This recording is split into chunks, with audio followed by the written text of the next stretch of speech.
জুলাই গণ অভ্যুত্থানের মাস্টারমাইন্ড জনগণ, বিবিসি বাংলাকে বললেন তারেক রহমান দ্রুতই দেশে ফেরার প্রত্যাশা। নির্বাচিত সরকারের সাথে কাজ করতে উদ্গ্রীব তুরস্ক, জানালেন আমির খসরু গণতন্ত্র প্রতিষ্ঠা দ্রুত নির্বাচনের দাবি। এনসিপি শাপলা প্রতীকেই নির্বাচনে যাবে, অন্য অপশন নেই, জানালেন সাজিদ আলম। ইসির বিরুদ্ধে পক্ষপাতিত্বের অভিযোগ। এবং বিনা প্রতিদ্বন্দ্বিতায় বিসিবির সভাপতি হলেন আমিনুল ইসলাম বুলবুল, সহসভাপতি ফারুক ও শাখাওয়াত।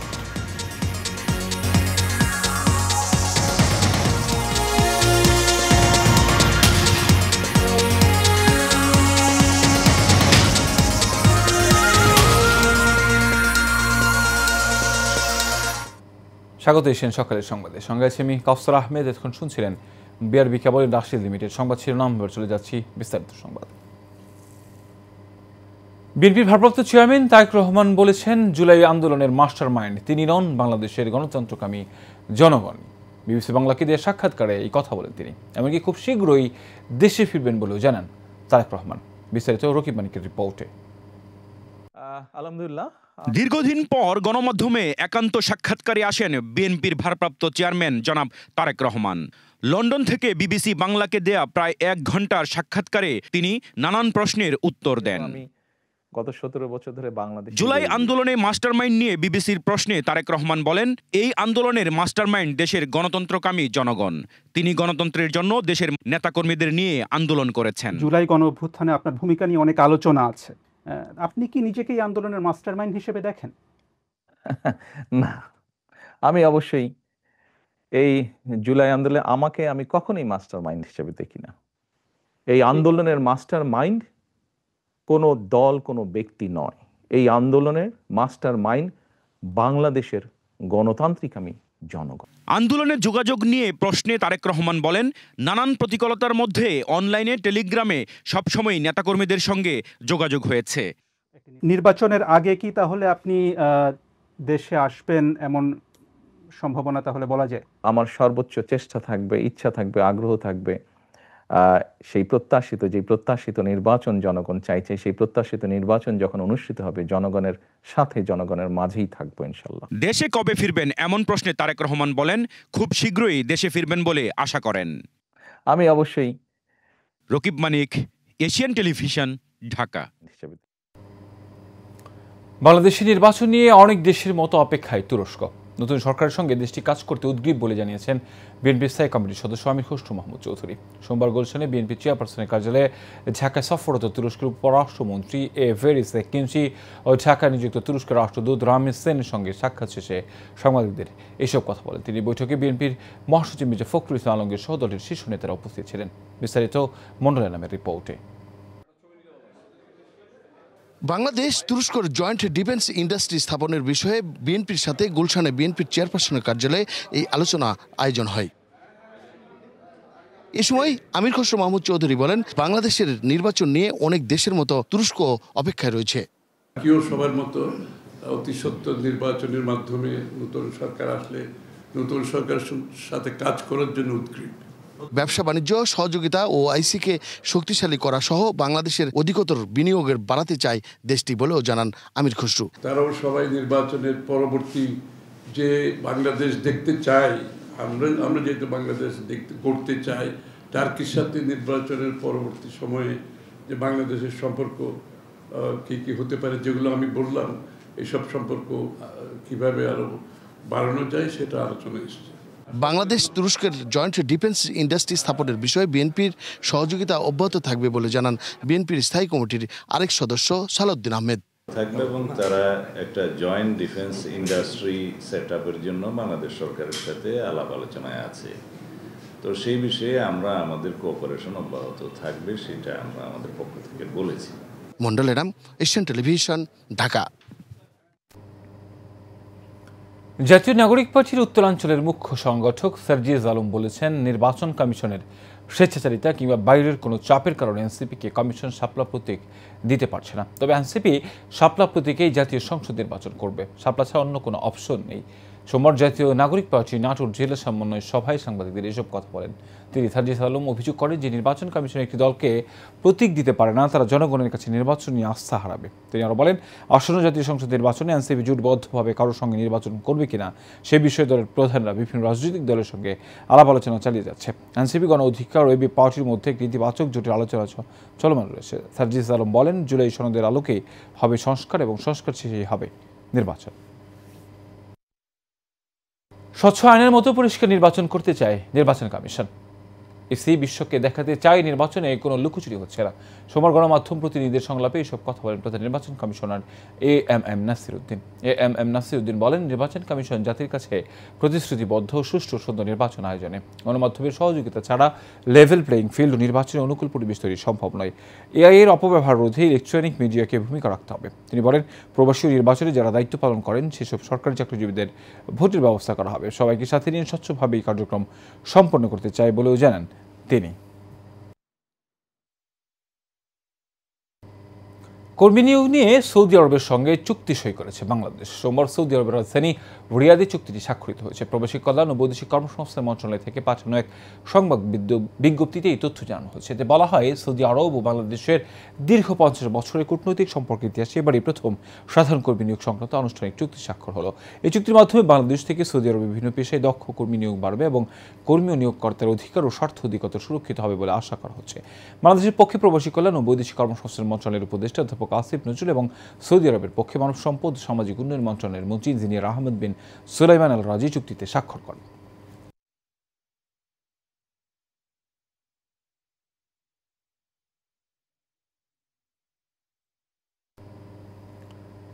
এবার বিসিবি নির্বাচন প্রসঙ্গ।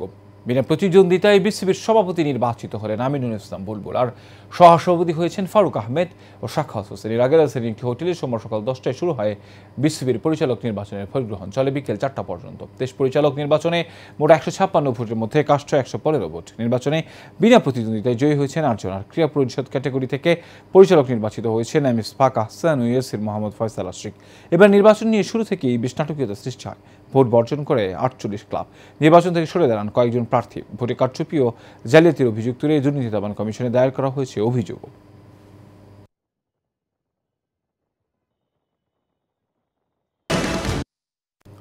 দেশের তৃতীয় বৃহত্তম মধুপুর গড় দখল হতে হতে সংকুচিত হয়ে পড়েছে। যখন যে সরকার ক্ষমতায় এসেছে তারাই দখলের উৎসবে মেতে উঠেছে।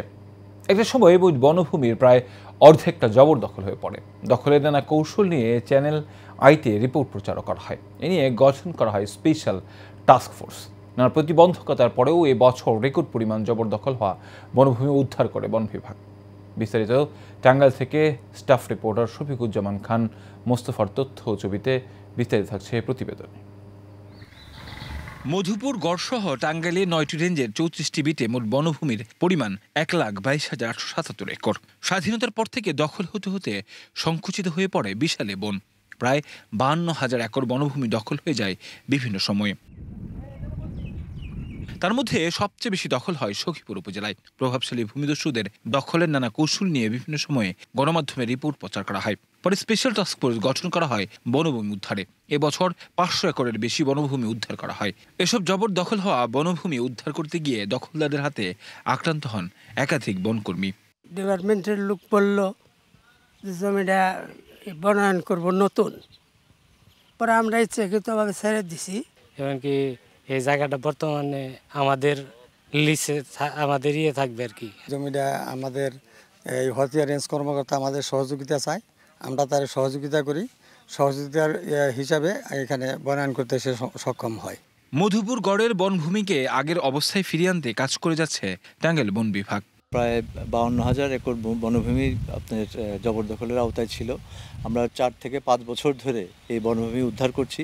এই বছরই সবচেয়ে বেশি এলাকা উদ্ধার করেছি। এই যে জবরদখল মুক্ত করার যে অভিযান, সেটা কিন্তু আমাদের অব্যাহত থাকবে। প্রাণ প্রকৃতি ফিরিয়ে আনতে মধুপুর গড়সহ আশেপাশের জবরদখল হওয়া বনভূমি উদ্ধারের কোনো বিকল্প নেই, এমনটাই মনে করছেন পরিবেশবিদরা। কাউসার আহমেদ, এশিয়ান টেলিভিশন।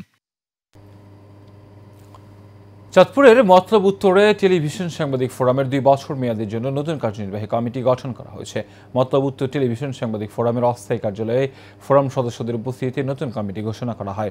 নতুন কমিটিতে সভাপতি নির্বাচিত হয়েছেন এশিয়ান টেলিভিশনের মতলব প্রতিনিধি সুমন আহমেদ, সাধারণ সম্পাদক বিজয় টিভির মতলব প্রতিনিধি কামরুল হাসান রাব্বি, সাংগঠনিক সম্পাদক রূপসী বাংলা টিভির মতলব প্রতিনিধি তুহিন ফয়েজ, মতলব উত্তর টেলিভিশন সাংবাদিক ফোরামের আহ্বায়ক ফারুক হোসেনের সভাপতিত্বে ও সদস্য মোহাম্মদ দিন ইসলামের সঞ্চালনায় সভায় সর্বসম্মতিক্রমে আগামী 2 বছরের জন্য মতলব উত্তর টেলিভিশন সাংবাদিক ফোরামের কার্যনির্বাহী কমিটি গঠন করা হয়।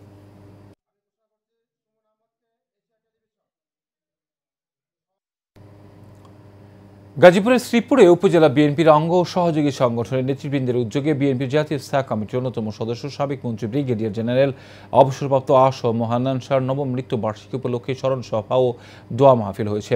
শ্রীপুর কনভেনশন সেন্টারে এই স্মরণ সভা ও দোয়া মাহফিল হয়। জেলা বিএনপির সাবেক সিনিয়র সহসভাপতি ডাক্তার শফিকুল ইসলামের সভাপতিত্বে প্রধান অতিথি ছিলেন উপজেলা বিএনপির প্রতিষ্ঠাতা সভাপতি পীরজাদা আসেম রুহুল আমিন। বক্তব্য রাখেন উপজেলা বিএনপির সাবেক সাধারণ সম্পাদক আখতারুল আলম মাস্টার, জেলা বিএনপির আহ্বায়ক সদস্য সাখাত হোসেন সবুজ, উপজেলা বিএনপির সাবেক সহসভাপতি ফরিদা জাহান স্বপ্না, উপজেলা বিএনপির সাবেক যুগ্ম সম্পাদক মশিউর রহমান টিটু।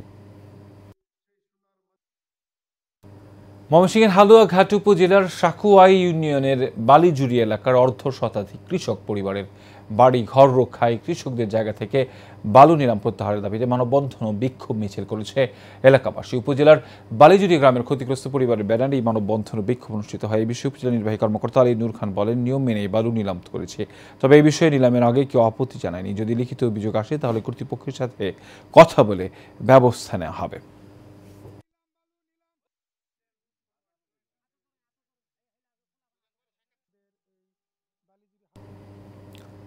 বরিশালের হিজলা উপজেলার মেঘনা নদীতে টানা 3 দিন ধরে চলছে মা ইলিশ সংরক্ষণে উপজেলা প্রশাসন ও সংশ্লিষ্ট বাহিনীর যৌথ অভিযান। অভিযানে 19,500 মিটার কারেন্ট জাল ও প্রায় 20 কেজি ইলিশ মাছ জব্দ করা হয়। পরে জব্দকৃত মাছ স্থানীয় কয়েকটি এতিমখানায় বিতরণ করা হয় এবং জালগুলো পুড়িয়ে ধ্বংস করা হয়। এতে উপস্থিত ছিলেন উপজেলা নির্বাহী কর্মকর্তা মোহাম্মদ ইলিয়াস শিকদার, সিনিয়র সহকারী police super Imran Hossain Molla, senior উপজেলা মৎস্য কর্মকর্তা মোহাম্মদ আলম, হিজলা থানার অফিসার ইনচার্জ আমিনুল ইসলাম ও coastguard contingent commander Mohammad Saiful Islam সহ আরও অনেকেই।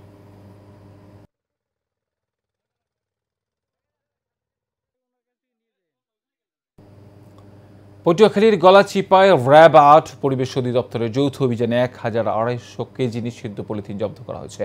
সোমবার গলাচিপা পৌর শহরের বটতলা এলাকায় অভিযান পরিচালনা করা হয়। র্যাব ৮ সিপিসি 1 পটুয়াখালী ক্যাম্পের কোম্পানি অধিনায়ক স্কোয়াড লিডার রাশেদের নেতৃত্বে পরিচালিত অভিযানে স্থানীয় ব্যবসায়ীদের দেবদুলাল পালের মেসার্স পাল স্টোর্স ও তার গোডাউন এবং মদন পালের দোকান ও গোডাউন থেকে বস্তা ভর্তি বিপুল পরিমাণ নিষিদ্ধ পলিথিন জব্দ করা হয়।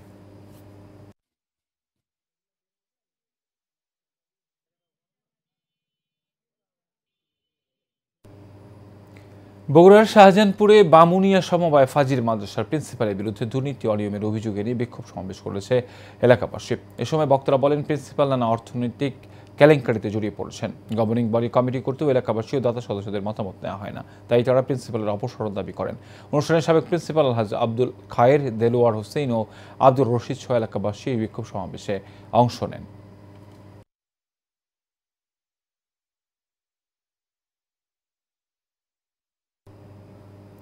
জামালপুরের বকশীগঞ্জে জোরপূর্বক জমি দখলের চেষ্টা মিথ্যা মামলা দিয়ে হয়রানির ঘটনায় বিক্ষোভ মিছিল প্রতিবাদ সভা অনুষ্ঠিত হয়েছে। বগারচর ইউনিয়নের উত্তর সারমারা খেয়াঘাট বাজার এলাকায় বিক্ষোভ মিছিল প্রতিবাদ সভা হয়। প্রতিবাদ সভায় বক্তব্য রাখেন স্থানীয় ব্যবসায়ী আসাদুজ্জামান লিটন, আবুল হাসেম, খোরশেদ আলম ও মাসিদুল ইসলাম। বক্তারা বলেন, অন্যের জমি আত্মসাৎ করতে স্থানীয় সাবেক ব্যাংক কর্মকর্তা আবুল বাশার সারমারা এলাকার মানুষের নামে একের পর এক মিথ্যা মামলা দিয়ে হয়রানি করছে। এর ফলে সর্বশান্ত হয়ে পড়েছে বেশ কয়েকটি পরিবার। আবুল বাশারকে গ্রেফতারের দাবিও জানান তারা।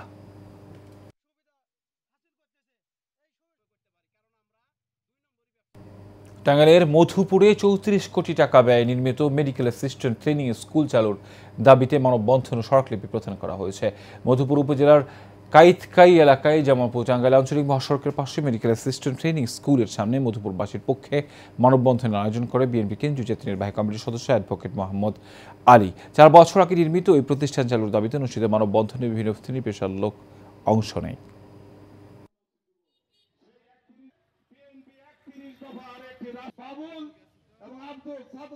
এটা 4-5 বছর পূর্বে নির্মাণ কাজ সম্পন্ন হয়েছে, কিন্তু অদ্যাবধি শিক্ষা কার্যক্রম চালু হয় নাই। একটা গণ আন্দোলন গড়ে তুলব এবং এই মেডসকে চালু করতে আমরা বাধ্য করব। কিন্তু আমার বিশ্বাস যে আমরা ব্যাপক আন্দোলন করার পূর্বেই সরকারের বোধোদয় হবে এবং খুব শীঘ্রই এখানে ছাত্রছাত্রী ভর্তি হবে এবং শিক্ষা কার্যক্রম শুরু হবে। যে আমাদের এই মেডসের যে বিল্ডিংটা 4-5 বছর আগে তৈরি হয়েছে, আজকে এখানে কার্যক্রম শুরু না হয় অরক্ষিত থাকায় এই বিল্ডিং এরও চেম্বার চলে যাচ্ছে। ইনশাল্লাহ আমরা আশা করব এই মানববন্ধনের মাধ্যমে সরকারের টনক নড়বে। আর যদি চালু না করে তাহলে আমরা মধুপুরের জনগণকে সাথে নিয়ে আগামী দিনে মাঠে নামতে বাধ্য হব। আমাদের মধুপুরের সম্পদ, আমাদের মধুপুরের সাধারণ জনগণের সন্তানরা এই মেডস লেখাপড়া করে তারা উচ্চ শিক্ষায় শিক্ষিত হয়ে চাকরি করত, কিন্তু এই বিষয়টি দীর্ঘ 4টি বছর যাবৎ পড়ে রয়েছে। চাই অনতি বিলম্বে এই মধুপুরের সাধারণ জনগণের শিক্ষার প্রতিষ্ঠান মেডস যদি চালু না হয়, আগামী দিনে আমরা মধুপুর থেকে আন্দোলন গড়ে তুলব। হাসপাতালে নির্মিত প্লান্ট থেকে প্রাকৃতিকভাবে পানি থেকে তৈরি হবে অক্সিজেন, আর সেই অক্সিজেন সেন্ট্রাল পাইপলাইনের মাধ্যমে সরবরাহ করা হবে রোগীদের ওয়ার্ডে ওয়ার্ডে। নারায়ণগঞ্জ শহরের খানপুর 300 শয্যা হাসপাতালে এমন একটি অক্সিজেন প্লান্ট বৈদ্যুতিক সংযোগ পেলে শিগগিরই 7 দিনের মধ্যে শুরু হবে উৎপাদন। বৈদেশিক আমদানি নির্ভরতা হ্রাস ও সাশ্রয়ে অক্সিজেন পেতেই এই উদ্যোগ নেওয়া হয়েছে বলে জানিয়েছেন সংশ্লিষ্টরা। নারায়ণগঞ্জ জেলা প্রতিনিধি সহকর্মী রোমান চৌধুরী সুমনের তথ্যচিত্রে বিস্তারিত জানাচ্ছেন আনোয়ার রাজ। জাতিসংঘের পৃষ্ঠপোষকতায় নির্মিত নারায়ণগঞ্জের খানপুর হাসপাতালে গিয়ে দেখা যায় হাসপাতালের দক্ষিণ পাশে অক্সিজেন প্লান্টের নির্মাণ কাজ শেষে উৎপাদনের সকল প্রস্তুতি সম্পন্ন হয়েছে।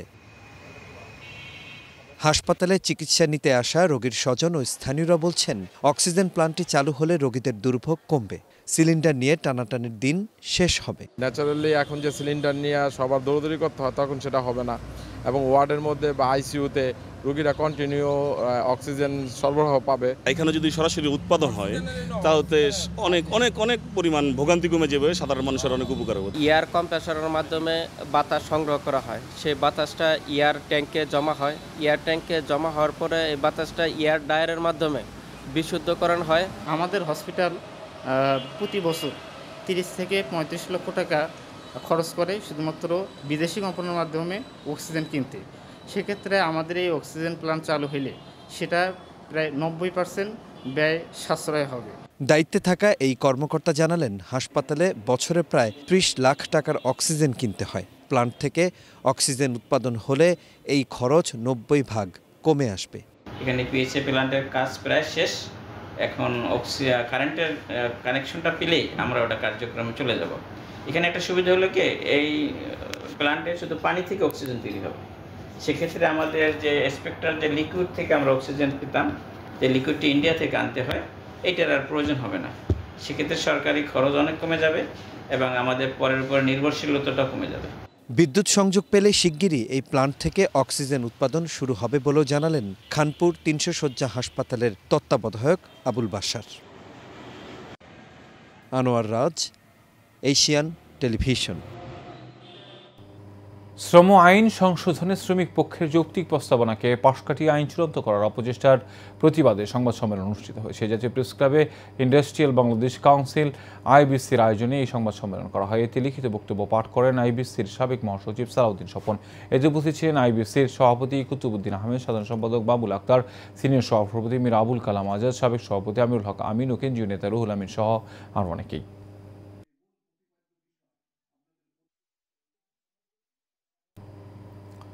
এনজিও বিষয়ক ব্যুরোর উপপরিচালক সিনিয়র সহকারী সচিব জামাল আহমেদের একটি ভিডিও সামাজিক যোগাযোগ মাধ্যমে ভাইরাল হয়েছে। প্রবাসী সাংবাদিক জাওয়াত নির্জরের সামাজিক যোগাযোগ মাধ্যমে পোস্ট করা এই ভিডিওতে দেখা যায় সিনিয়র সহকারী সচিব জামাল তার অফিস কক্ষে এক নারীর সাথে অনৈতিক সম্পর্কে লিপ্ত।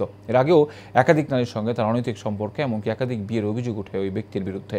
জামাল আহমেদ সরকারি চাকরির পাশাপাশি সক্রিয়ভাবে আওয়ামী লীগের রাজনীতির সঙ্গে জড়িত ছিলেন। তিনি বগুড়ার ধুনট উপজেলার চৌকিবাড়ি ইউনিয়ন ছাত্রলীগের সাবেক সভাপতি।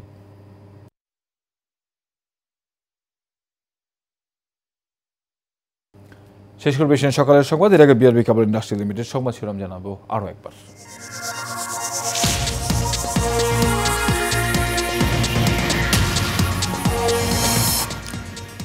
জুলাই গণ অভ্যুত্থানের মাস্টার মাইন্ড জনগণ, বিবিসি বাংলাকে বললেন তারেক রহমান। দ্রুতই দেশে ফেরার প্রত্যাশা। নির্বাচিত সরকারের সাথে কাজ করতে উদ্গ্রীব তুরস্ক, জানালেন আমির খসরু। গণতন্ত্র প্রতিষ্ঠায় দ্রুত নির্বাচনের দাবি। এনসিপি শাপলা প্রতীকেই নির্বাচনে যাবে, অন্য অপশন নেই, জানালেন সার্জিস আলম। এসির বিরুদ্ধে পক্ষপাতিত্বের অভিযোগ। এবং বিনা প্রতিদ্বন্দ্বিতায় বিসিবির সভাপতি হলেন আমিনুল ইসলাম বুলবুল, সহ সভাপতি ফারুক ও শাখাওয়াত।